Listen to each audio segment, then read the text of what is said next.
Thank you. So hello. So we are Bast. We're from Toulouse, south of France, and we started the practice 10 years ago, and we are going to celebrate the 10 years this summer, like the Porto Academy. So it's our second time in the Porto Academy. The first time was in 2017 in Porto. We had a great time, so we accepted to come back. But again, a good time.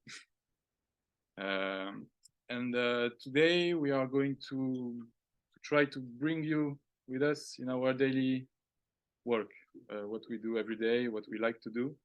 And we're going to bring you through one project, and especially through this construction, as it's for us almost the most important moment of the project, where everything just get real and where everything is being embodied. So we really like this phase, and we really spend a lot of time on construction sites. We like it a lot. And for us, yeah, it's more important than just the drawing phase, and because everything just can change and we adapt, and it's really important for us to show you that and to show pictures of what's happening. It's much more important than the finished project itself, because it shows the process and how things are made and how we collaborate with the guys we're working with, contractors, and so that's why each time we're doing lectures, we prefer to show construction images.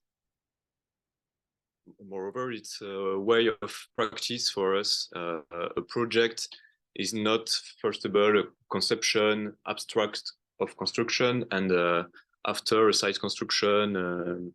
But for us, we think the project, when we are working together at the office for the concept step, like the site construction, how materials will assemble, how we can work with this craftsman or this craftsman, and how we can find the competence to make this project and to construct the building. I think it's also a good illustration of where we want to bring you, the students during the workshop, because we told you a lot about you have to think through construction and stuff. But so now we're going to show you how we do it in our daily work. The program is not at all the same, but you will maybe understand a bit where we want to bring you. In Bast, we are three: Luis, me, Matthew, and Laurent, who is here. And we've got 1 or 2 internships, and not more. And we want to keep the scale of human research, because we want to be the most productive us in the office. We want to have to produce our work, to be on the site construction, to do drawings, to make the meetings. And of course, there is question for the limit of the scale of projects. And actually, we test to make other projects maybe. We go on this project now, that's good. Mm-hmm.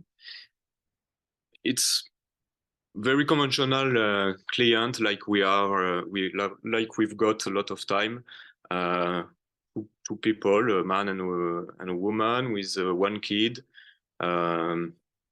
middle class, social in France. They buy an old house in Toulouse.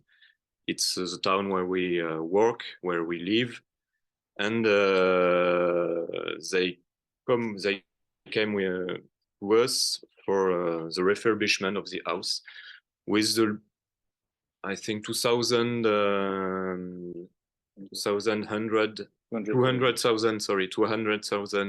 euros, and it's very conventional situation for us to have a common. This house, you can see just this drawing for you to identify how the configuration is. There is a street just here to access to the house and the garden, and the house is. There are 3 construction. We will see just after with the photo of the site. 3 constructions that make a limit between the street and the garden is in the outside. So this is a garden. The garden with a simple topography, and actually with a lot of construction, because year by year, this old construction have a lot of little extension, and so this is the actual situation.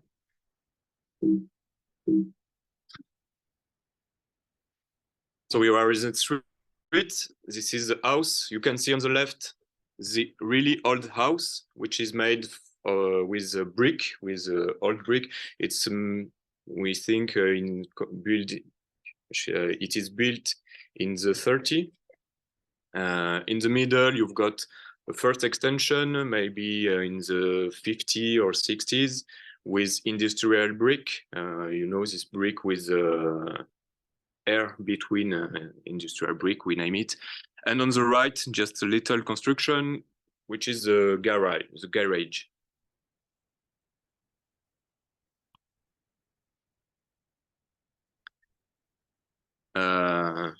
Like in this situation, it's this house, there is in the carpentry, I don't know the name in English, in French we call this the comble. It's a space, there is no utilization, it's not very high. And in the 70s or 80s, when insulation condition began a reflection in our land, a lot of people put the insulation on the roof of the piece, the roof of the room. So this space is not usable. You can see very conventional decoration of the interior from the 70s with the paper on the wall, the ceramic on the floor, the door with wood door with this glass, marble glass, cathedral glass, you know. And in the garden, the old house is just here. You can see a little, and all this new construction, new building, new extension, very cheap, very bad construction with in bad situation of the building sanitary.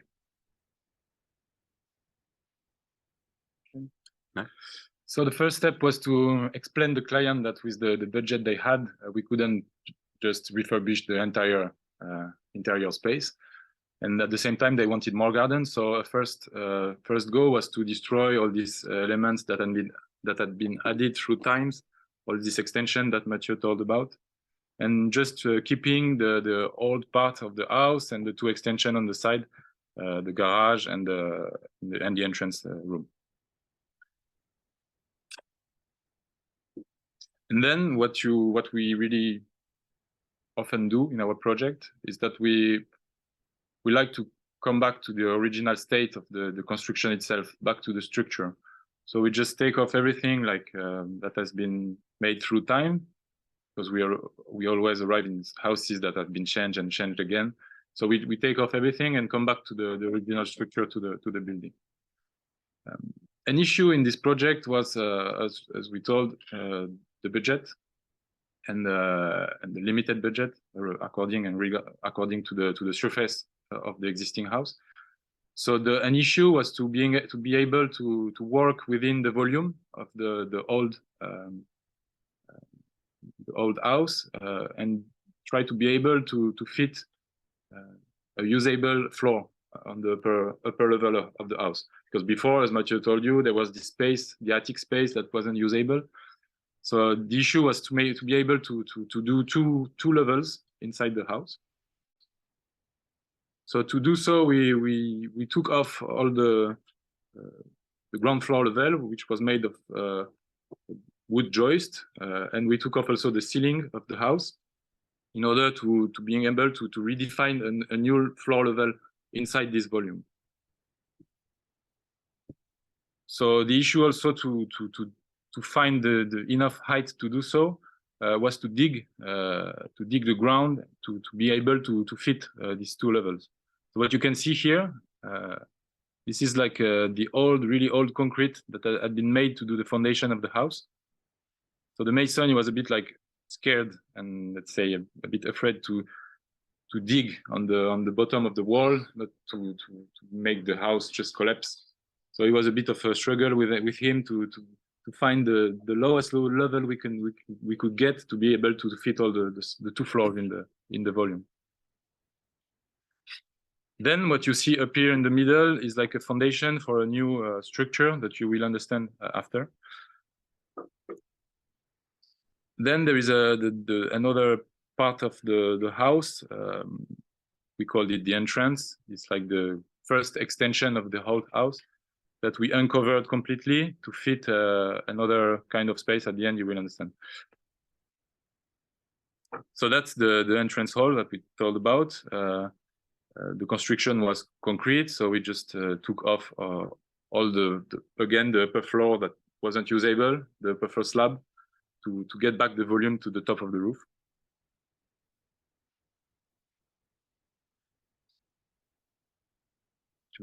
Yeah. And after we dig the ground floor of the old house, you can see the old hole of the beam is a wood beam of the ancient of the floor. We can make a new floor with concrete, and in this situation with insulation too, very thin insulation, because we've got the earth just after. And this floor is at the same level of the garden, because the garden is lower than the street.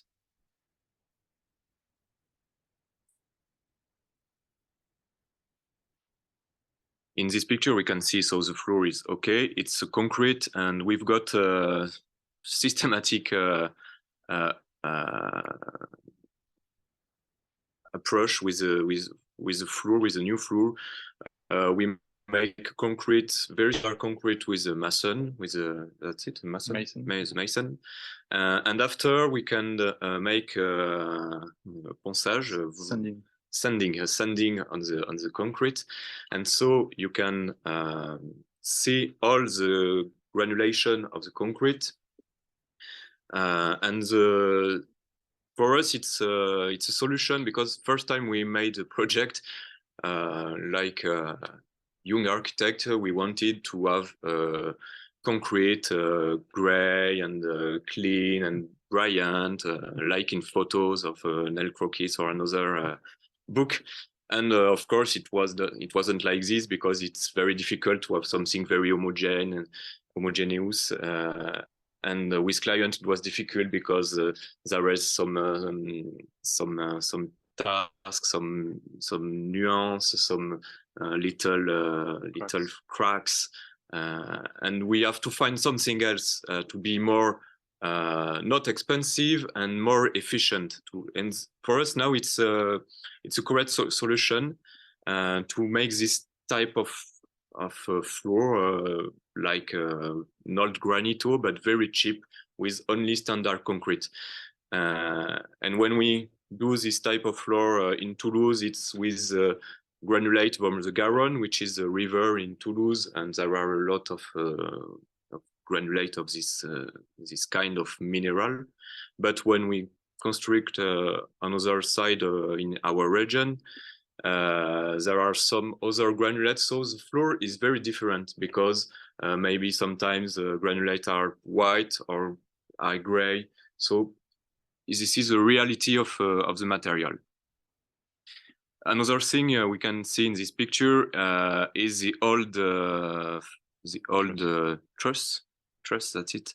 The old truss in wood, and very, very fat wood, very beautiful pieces of wood, not like in Sweden, but so. But there is a problem, because you see now the ground floor, and we wanted to have a level because it's a family, and we have to make a living room, kitchen, and some bedrooms, and so we can, if we put an upper floor, there is a problem to pass under the truss. So this project, just before. Okay, we can just speak, and after we can back on the truss in in the interior. Here we can see another intervention is on the roof. On the roof, because we put insulation under the roof, over the roof and not under, to have this insulation. So it creates a new thickness. That is, yes, a new thickness. And for this time, because we've got many solutions for this technical details, for this time we put this beam in big wood beam. Sorry, beam. Sorry, I try to speak better and better English. So thank you for it. It's an exercise. Yes, that's my very first exercise in English. So it's a big wood beam in one wood beam, because after we can do this actually window, we can continue, and the beam, which is the last beam of the roof, is the lintel. It becomes the lintel for openings. Yes. So with the same piece of wood, there are many utilizations in structure. Okay, this. So you see the lintel, when we put it, then we are able to cut all the ancient openings. So basically, to decide the size of the opening, we just took this place, like this this side of this window to this side of this one. We just asked the mason to cut to the top until here, the same there, and we just destroyed all the rest. So the beam becomes the beam of the roof that takes the thickness of the insulation, is becoming the lintel for the opening. And we do the same for this window. Again, if I show the previous picture, the window has its own width, and we just cut to the beam and take off all the bricks.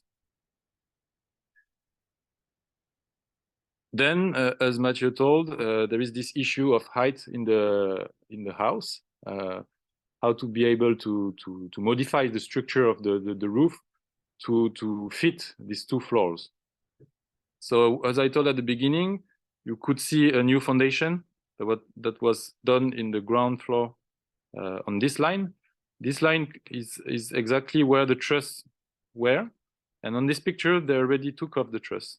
So they've put these wooden pieces like temporarily to make stand the roof, while they are going to build a new post and beam structure.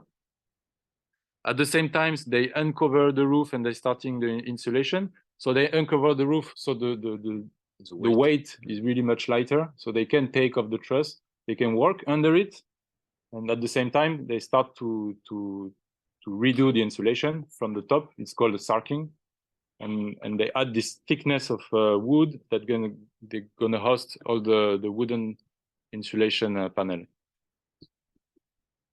So then they build this mur-ossature bois. It's called I don't know in English, frame, wooden frame.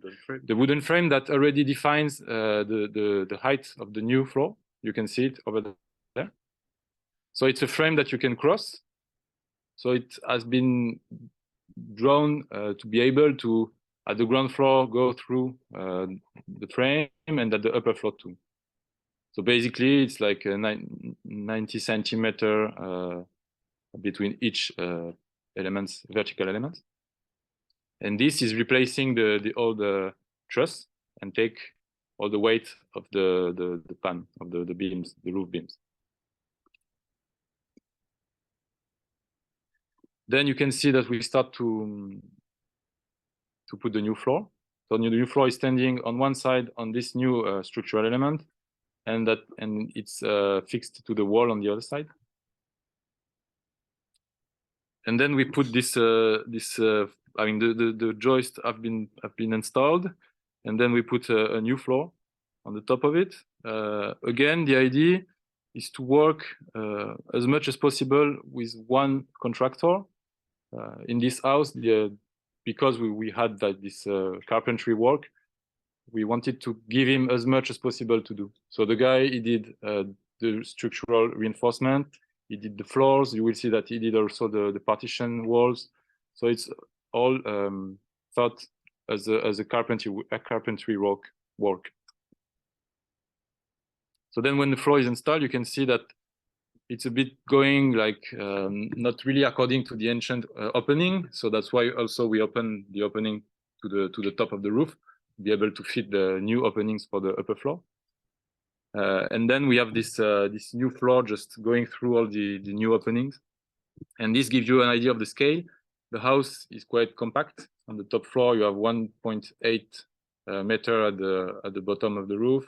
And under you have on the ground floor, you have 2.5 meter under beams, under joists.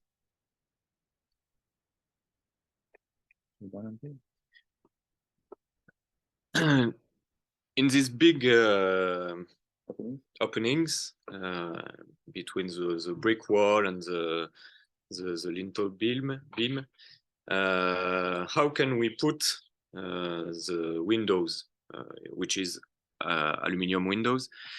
So for this project, we put it on the interior. They are in applied. Yeah, in appliance from inside.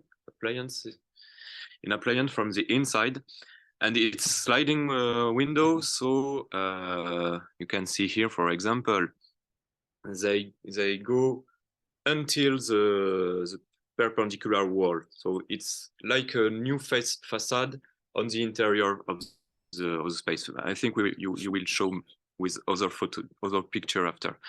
And one technical problem with our guy, which is working on this aluminium window, his name is Bruno, is this one is an upper this one, so there is a weight of this one, and this one, like, it's sliding, so you can have a lot of weight because it's not sliding if there is too weight. So there is this beam which take only 1/2 of the roof, because after it's finished the roof, and so we can of the roof floor, sorry. So we can fix this sliding wall on the beam to have an independent weight of the window. We are in the future room of the parents here, and this is the big window. You can see it's all the longer of the room until this to this, and it's the same thing from the floor to the roof. One of the main issue about these windows was because the space is not that big, and we quite like to have big openings to bring light in. When you put a window that just moves like that, it takes a lot of space inside the room. So the issue was to find a way to get the big openings, but at the same time not to have this space taken with the windows moving, you know. So that's why the sliding door is just doesn't take any place in the room. Then comes when all the windows are there and the insulation is made and the building is like, we called it hors d'eau, hors d'air, out of water, out of air. We can start all the interior fittings. And as I told you, the logic of this project is carpentry work. So all the partition walls, they're made out of wood with contreplaqué, like wood panels. And then come the electrician, Simon. So each time it's also a big issue for us networks. We quite like to try things, and this is another approach we are trying to put in all the projects we are working on. It's like we try to have experimental approach on each matter we have to deal with, and electricity is one of them. So like this image is just to attribute to this electrician, because he's really following us on every DIY stuff we do with him, and it's quite it's quite cool. Maybe we've done 15 or more projects with him. Yeah. And then again, the carpenter do all the like interior features, fittings, the stairs to go up. The stairs is just put in between two, again, vertical studs to climb up. It's a wooden stair. And then we come to the entrance part. Again, this project was a really budget-tight project, as all the projects we do. So we proposed them to have this other kind of space, which we call like intermediary space. It's the entrance part of the house, which won't be really insulated, but in which we wanted to try a kind of a covered but not insulated, not heated space, just like a winter garden. So it's a room they have.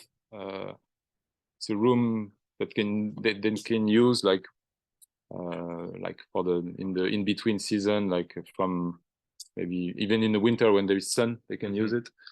But that's like a really cheap cost construction per square meter. But at the same time, it offers like a new room for the inhabitants. So we found it quite interesting to try it in this house.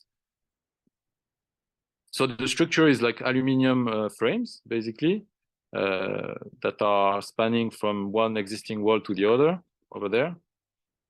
And then we have this big frame on the facade too, that can open. So you can completely open the winter garden, but also close it in the winter to get a bit of warmth from the sun.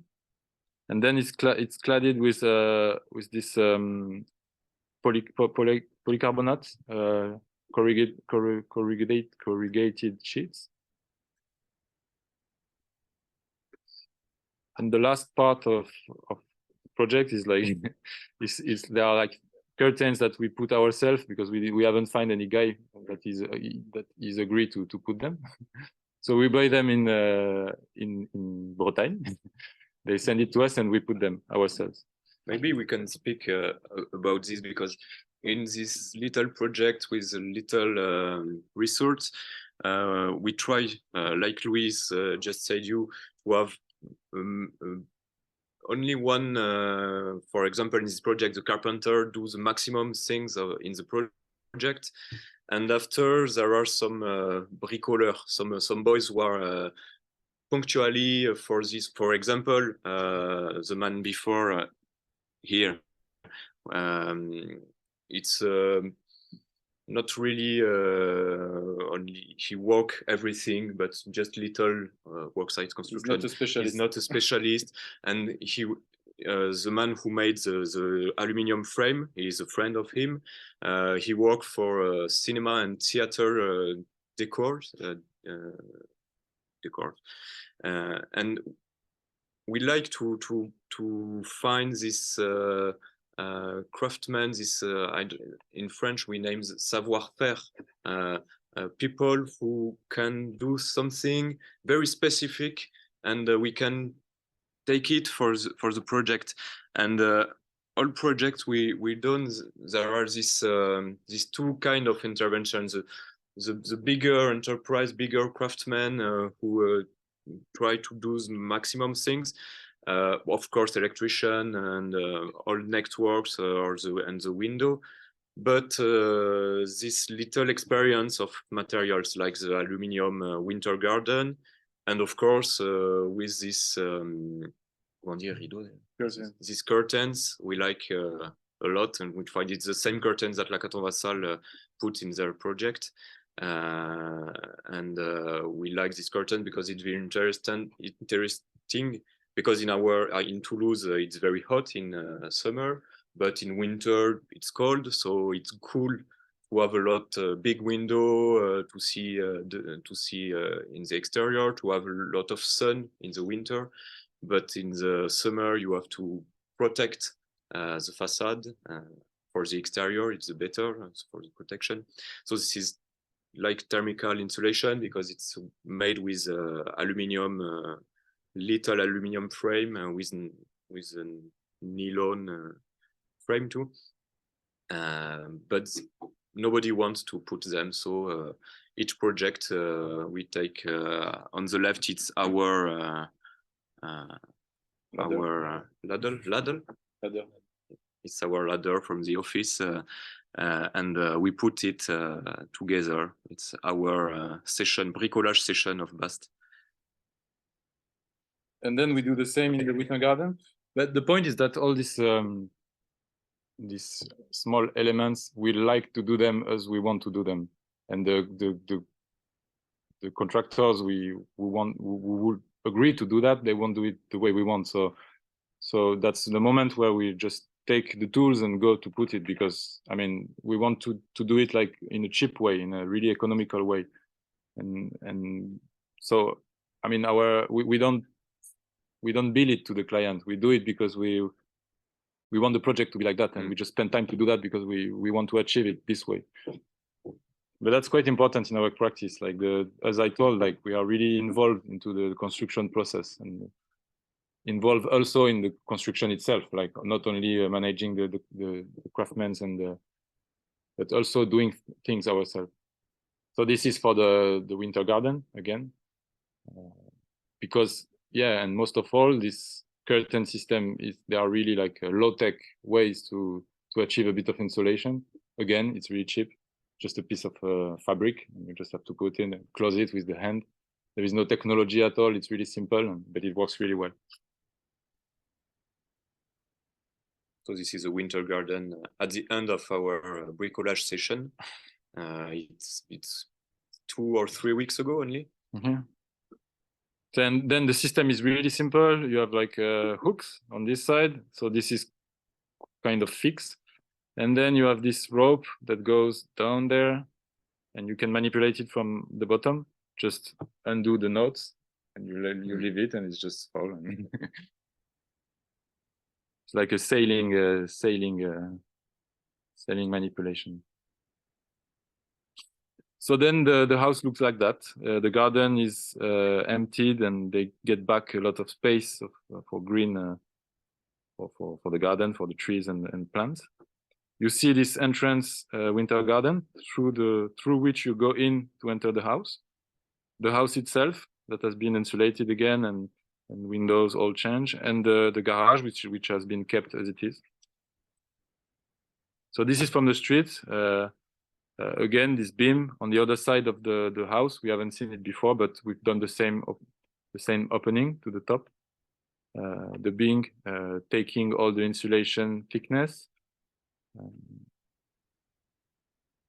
This is from the winter garden. When you enter the house, you first enter the winter garden that has 3 doors that gives inside the house or inside the garage, and also access to the garden.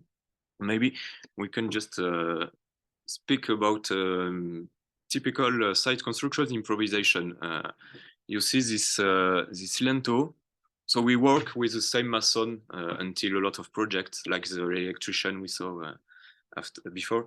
And in one project, we use this steel beam cornier. It's a L steel beam.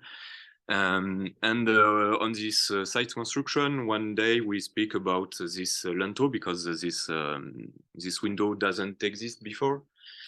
So we have to demolish the wall and to make a lintel. And he proposed us. I've got some L steel bar. I can use it to do this lintel. So we look very precise with him how he can do it, and he just cut here the joint. That's it, the name. The joint between 2 bricks. Okay, to put on one side the steel, on the other side the same thing, and so it made very simple with a reuse of another works construction site, a new lintel for this. It's very anecdotic. It's not important in the project, but it's important in the way things can go on.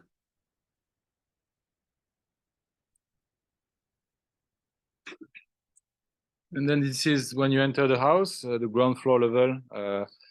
This is actually the living room. And again, the system that we talked about before of the windows. So when you open them, they just slide on and stay in front of the wall.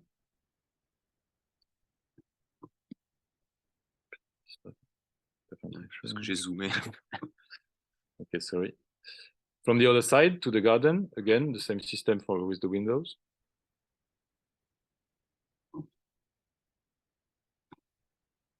And we keep like the walls as they are. I mean, we've just, the client just did they sanded it with high pressure sand, you know, like the one that just take off all the small bits and stuff. And we keep all the holes from the joist from before. This was the elements that were taking a chimney here. So we just keep them like that. And I mean, that's fine. There's no problem keeping all the walls as they are. Again, we can see like that was the level of the ceiling before. So we keep all the existing trace. And again, the roof. So that's what we told about the sarking technique. It allows you to keep the roof almost as it is, because you keep all the wood planks, you put the insulation on the top of it, and you recover it. So you almost don't touch anything from the existing carpentry. So again, they just like sanded it with the high pressure sand. That's great because you don't have to choose a material for sailing. It's pre-existing, so there is no discussion. And you see here the upper floor windows. So this is 1.8 meter high by 1.6 width. So as I told you, the rooms are not so big. So this window is quite big. So that's the sliding issue is quite important in this project. And then back in the winter garden. Then the curtain on the street again to protect from the sun and the heat. Thank you. Thank you.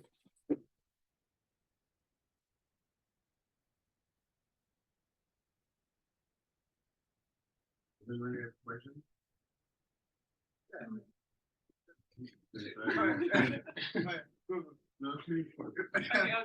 have two questions.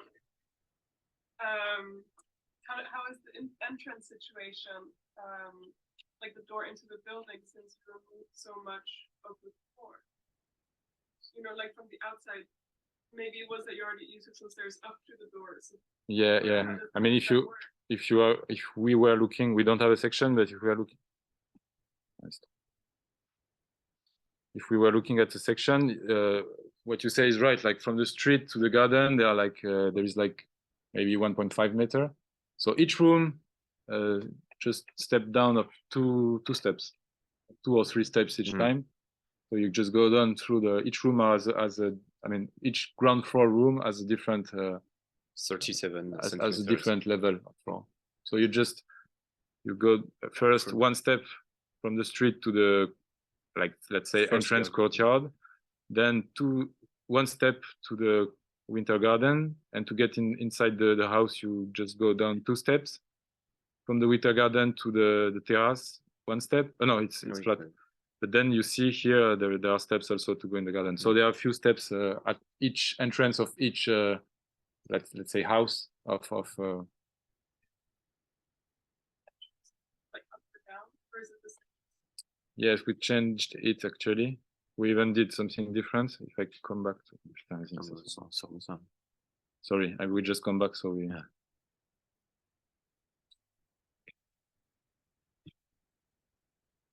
If you see here, that was the entrance.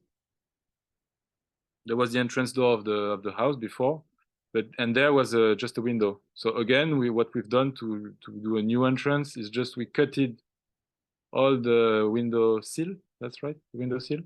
We just transform it into a bigger door, and then this aluminum frame with polycarbonate is up. You can open it. So that's the new entrance door. So and this piece is fixed. It doesn't open. So the entrance door, we don't use it anymore, and we made a new one, a larger one.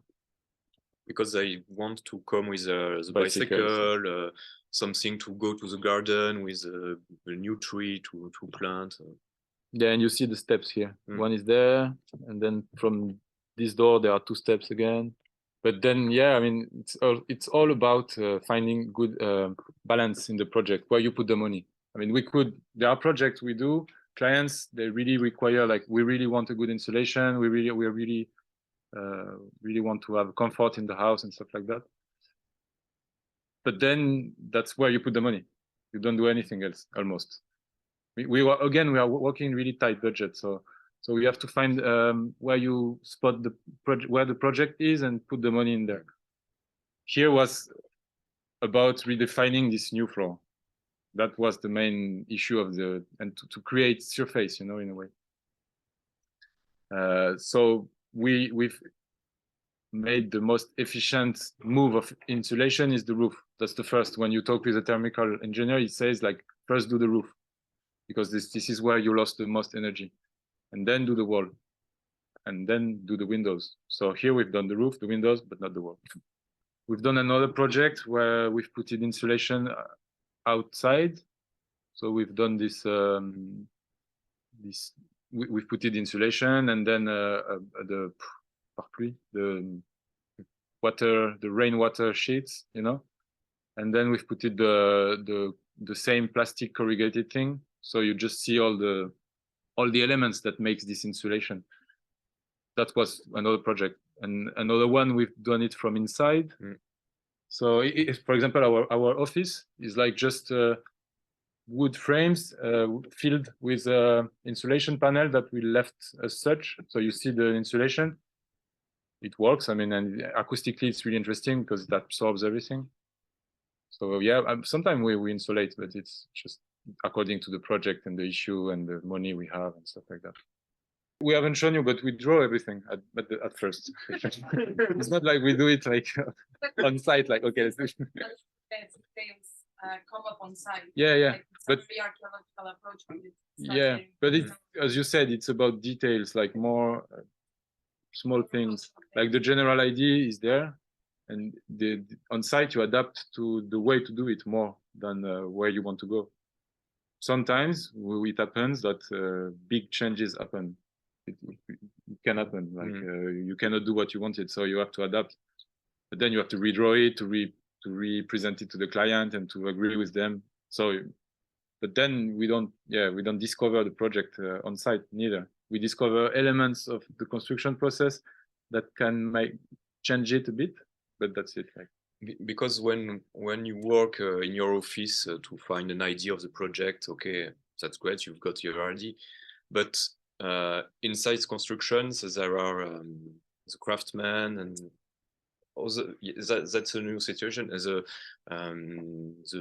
like a Bauhaus here in fact so they've got this material or these materials. So when you are in the office and you draw your project, you are disconnected about this reality. Of course, we can be very precise and very attentive, but when we arrive on the site construction with this constructor and this industrial, we have to readapt, and we learn to work like this. And about the construction permit, because you asked about that, we try to be as blur as possible when we apply it, like, yeah. So we do it this way, but then at the end it doesn't look at all. I mean, not at all, but not exactly like we've drawn it at the beginning. But we never had any issue with that. I think it's interesting. There's a lot of wiggle room. Yeah, for sure. To manage that's important. Yeah, but that's the same with the technical drawings. We don't do, for some details we go really precise, but for most of it we just stay a bit like blur, because we don't exactly know how we be the wall when we will uncover the render and stuff like that. No? So we leave room for adaptation for sure, and we don't spend too much time like defining things, because it will anyway change during the work site. So, and that's because of we're working on existing situation mainly. When we do newly built, it's completely different. We said it's precise and undetermined and not determinated, you know. Reminds me the lecture series in ETH for a couple of years. There was this term serendipity. Have you heard of it? It's more like, if I remember it right, is you use the chances to occur along the process in your advantage. Random encounters while working on the project. Because what I wonder is that, like, you might, the way you commented just before this question is like, if you compromise, you kind of like, you have an idea and then it changes. But I wonder if it is maybe the other way around, that the reality has more potential of ideas that you had in the beginning. Yeah. And this is just like this discovering all these potentials, like not the compromise, but more like actually the idea is the reality itself. Yeah, I mean we're quite convinced that our role is to reveal what is there more than just put our idea on the existing like that. And that's what you say, like when we discover things, we try to get advantage of it. So as you say, like the existing situation enrich a lot the process. And that's why we focus and we want to talk about this, what's happening there on site, because that's much more important than the initial intentions. The things happen there, and it's like the project is happening there. Sometimes we do other lectures with we show several projects at the same time, following this kind of methods. So there is two ways to understand it. There is a way that the methods is coming before the project, so we apply the methods, or the methods appear to be the one we apply to every project, and we just look back at the project and we just figure out we unconsciously apply this method, you know. But then it's recurrent, yeah, for sure. We arrive in an existing situation, we take up everything, then we have a structural action all the time to generate the project and to answer the issue of the program too. Then there is this insulation matter, the skin, like meaning window frames, roof, insulation of the wall or not, all this like skin. And then most of the time there is one singular action that is giving something more to the project. In this case, it's the winter garden, for example, but in other case, but that would be another action. So yeah, you can find recurrency in the attitude towards the especially existing situation, because that's really like something that we are doing a lot, and we want to find ways to analyze the way we're treating it, but also ways to be experimental and to try things. So this is like, yeah, trying to again, through all the projects, find a way to do different things each time. But at the same time, doing a kind of a method that allows you to take a bit of freedom in some of the project, some part of the project. What is important too is like the method itself. We have a collective practice. We are three, as you said. Yes. And we do everything, the three of us. There is no one working on one project on his side and just doing the drawings. And we sit around the table to start the project, to define the target, let's say, the way to follow. We define it together, and then it's up to after two of us to take it to the target, you know. And it's just like defining this target at the beginning is like the most important part of the project, I think. Then there is the construction side, but the first one is define it and to be able to keep it all the way to the end. At this, we develop method to do that, for sure. Like, as you said, like the economic argument is quite important for a client. They understand that. Maybe they might not understand the construction processes, but they understand money, and they are really interested, and it's understandable. I mean, like the project, you have certain amount of money to do it, and you have to keep it this way. So this is a big argumentation we developed about where to put the money, where to put the priority on the project, and to be convincing when you say like we should only work with one carpenter. We shouldn't do plasterboard stuff because we will have to take two guys. It will be more expensive. So that's an example. There are like many ways to do that, and every project is different. But it's really about finding the right argumentation to bring the decision for the sake of the project. But yeah, this is about methodology, of course, and this methodology of the collective practice that we are trying to develop all together. And this is important to not only talk about project, but talk about, again, the general production of the office and where we want to go generally, like in terms of practice, to fix a goal of let's try to experiment in each project, for example. That's something that we say every time we start a project. Let's try to do something new, or like when we start to go on a path that we already explored, we just said, okay, just don't, maybe let's just don't do that because we already done it. And another thing is that we want to have fun doing projects. You don't want to get bored and doing all the time the same thing. So it's also important to try things to have fun and to be excited about what you do. Yeah.